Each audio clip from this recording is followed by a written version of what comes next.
Teman-teman sekalian, sore ini saya pengen ngajak kita mentadaburi tentang hubungan kita dengan Allah. Udah seberapa baik hubungan kita dengan Allah? Atau apakah hubungan kita agak merenggang dengan Allah akhir-akhir ini? Sehingga kita merasakan kerenggangan itu di dalam sholat, jadi gak khusyuk. Kita merasakan kerenggangan itu dengan jauhnya kita terhadap Al-Quran. Al-Quran menjadi sesuatu yang mahjura, terasing. Kita sampai lupa meletakkan Al-Quran kita di mana. Kerenggangan itu dirasakan dengan mudahnya hati kita merasa sedih, galau, dan berputus asa, berkeluh kesah. Kerenggangan itu terasa dalam hubungan kita dengan keluarga kita. Antara kita dengan pasangan, antara kita dengan orang tua, antara kita dengan sahabat. Karena sesungguhnya siapa yang buruk hubungannya dengan Allah, maka akan buruk juga hubungannya dengan manusia. Siapa yang baik hubungannya dengan Allah, maka akan baik juga hubungan dia dengan manusia. Kita pengen merenungkan tentang hubungan kita dengan Allah. Karena Nabi pernah mengatakan, "Man aslaha ma bainahu wa bainallah, aslahallahu ma bainahu wa bainan nas." Siapa yang memperbaiki hubungannya dengan Allah, maka Allah akan memperbaiki hubungan dia dengan manusia.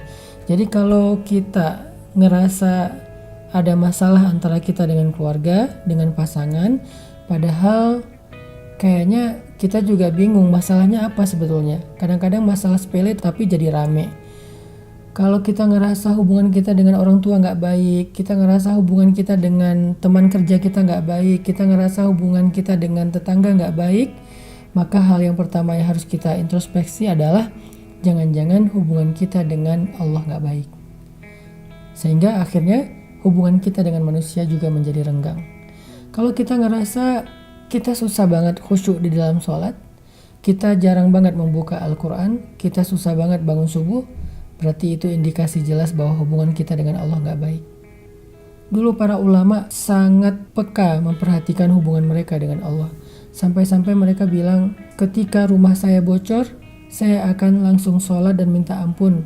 Karena tidaklah rumah saya bocor kecuali itu menjadi bukti hubungan saya dengan Allah buruk.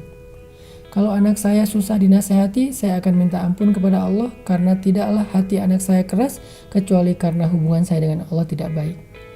Kalau saya ribut dengan pasangan, maka saya akan minta ampun kepada Allah karena tidaklah saya ribut dengan pasangan kecuali karena saya mulai jauh dari Allah Subhanahu wa taala. Jadi para ulama menyadari akar dari semua masalah-masalah yang membuat hidup kita agak tidak nyaman adalah tidak baiknya hubungan kita dengan Allah Subhanahu wa taala.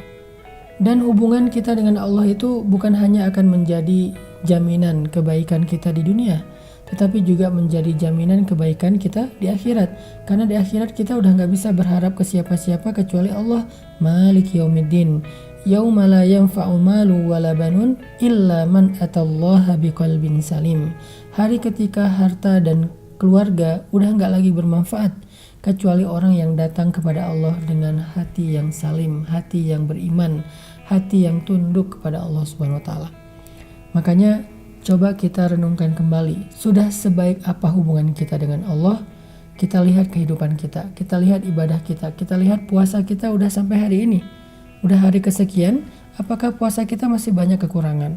Apakah kita masih malas untuk tarawih? Apakah kita masih malas untuk subuh? Berarti hubungan kita dengan Allah lagi parah. Sehingga udah saatnya kita memperbaiki hubungan kita dengan Allah. Balikan lagi kepada Allah. Ajak damai Allah Subhanahu wa taala.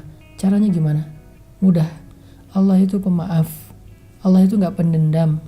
Allah itu pemurah.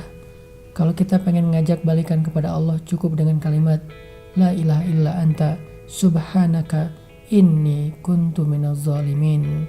Tidak ada Tuhan selain Engkau ya Allah, Maha suci Engkau, aku yang zalim, aku yang salah. Akui kesalahan kita, minta ampun sama Allah, maka insya Allah hubungan kita akan kembali baik. Kalau hubungan kita baik dengan Allah, semuanya secara berangsur akan membaik dalam kehidupan kita. Barakallahu fikum.